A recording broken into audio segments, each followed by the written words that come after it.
porsyento sa affidavit ni Mr. Bernardo, ni Engineer Bernardo.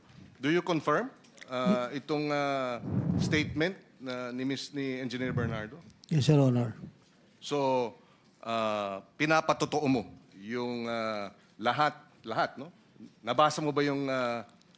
Hindi po. Your Honor, explain ko lang po, no? Yes, go ahead. Ako lang po yung kausap ni boss, pero hindi ko po kilala ko yung sino yung mga kausap niya. Yes, pero ikaw ang kasi maraming beses Yes po. nagde-deliver, Yes po, Your Honor. etc. Upon the instructions. Yes po, Your Honor. So okay. So, pinapatotoo mo yung mga deliveries ng 15% kay Ginoong Bonoan. Tama po ba yun? Nakalagay dito sa testimonya na... Sir, gaya po ng bilanggit ko, nagdi-deliver po ako nung instructions ni Yusek Bernardo sa akin.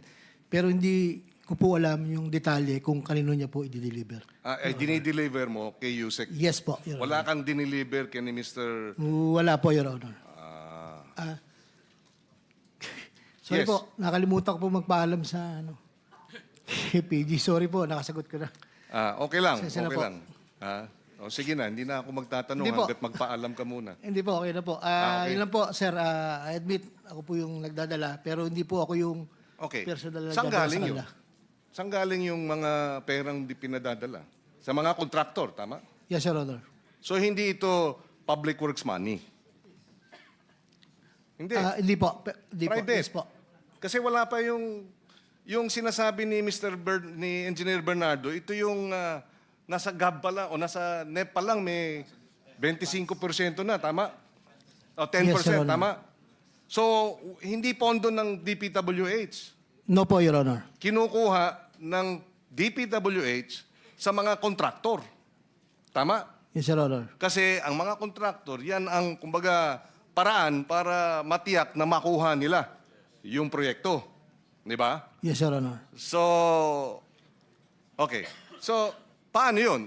Marami dun sa mga proyekto hindi napatupad dahil nagkabukuhan na. Yun po yung risk nila, sir. Risk po Okay. nila. Kung di po natuloy, hindi naman po namin Hindi ba kayo hinahabol nitong mga kontraktor? hindi naman po, Your Honor. Ha? Hindi po. O hindi pa? Hindi pa po siguro. Pero billion din siguro. Daang milyon at least. Itong mga in advance na hindi natuloy yung proyekto. Tama? I mean, base sa yung experience. Hindi ko lang po ma-sure, Your Honor, kung meron po mga gano'n na... Engineer Bernardo, tama ba ba? Aabot siguro ng daang milyon o hanggang bilyon ang mga nag-advance. Pero hindi, dahil nga dito sa nangyaring flood control scam, hindi makukuha yung proyekto. Tama? Mr. Chair, hindi ko po masyadong detalyado yon kung halimbawa po yung hindi natuloy, maghahabol. Dahil most of the times po, hindi ko naman po kausap ang contractors dito. While there may be sometimes na proyekto naman na dahil po nagkagulo, hindi na po nakolekta sa kanila. Meron po Sir ganun. Kiko, Yes, please, go ahead. kaya nga may balita, si Carlo Diskaya naniningil sa mga congressmen kasi nag-advance At naipit. Kasi pumutok tong flood control, nakapag-advance, nagte-text siya sa mga congressmen, naniningil. Tama ba yan, Carly? Your Honor, hindi po. Humihingi lang din po ako ng tulong sa kanila at saka syempre po, talagang may mga utang po talaga sila. Pero Yun na nga yun. hindi po ako hindi po sabi ng extortion to po, hindi po. Ripan, dumingi ka ng reimbursement kasi nga hindi natuloy yung project kasi nagkagulo-gulo.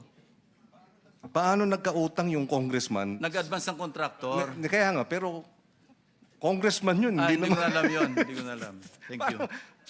So binabanggit ninyo, dahil contractor siya eh. So inaamin niya na may mga kausap talaga. Anyway, inamin naman talaga niya na may kausap siyang mga congressman na yun na nga, na naniningil. Anyway, Mr. Chair, may I interject? yes, please go ahead. Let me just ask D. Alcantara. Nabanggit po kayo sa statement ni Yusek Bernardo na kayo po are you telling us now na wala ho kayong rekta na communication kay dating Yusek Tri-Give at saka kay Mr. Ngo? Saan ho niyo dinideliver yung pera na para sa kanila intended? Kay Yusek Bernardo lang po. Pero never kayong nag-encounter ni Tri-Give at saka ni Mr. Ngo? Hindi po. Hindi po, sir. Kaya nga, matanong ko lang, saan ho galing yung binibigay nyo kay Yusek Bernardo para allegedly ibigay dito sa dalawa? Sa contractor nga po. As a contractor. Yes po.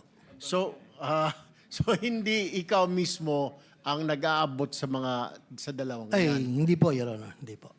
Pero kilala mo sila, Si Yusek. Yusek Oliver po, kilala ko po siya dahil nung DepEd inspection po ni Pangulo. Aha. What about nakita si po kami. Mr. Ngo?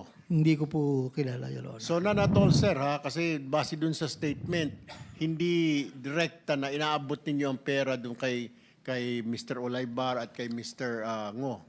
Yes, Your Kaya Honor. so, dumadaan kay Yusek Bernardo. Yes, Your Honor. Ayun. And then, galing po ito sa contractor. Ilang contractors po ito? Are we talking?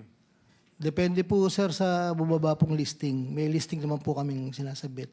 Kung bawa po, kung ang listing ay 2 po, depende po sa contractor kung sino yung kayang mag-risk. Kasi pera po nila i-advance. Hindi mo na inaalam para kanino yung i-deliver mo kay former Yusek. Hindi na po, Your Honor. Ayun. Thank you, Mr. Chair. Thank you, Senator Pangilinan. Mr.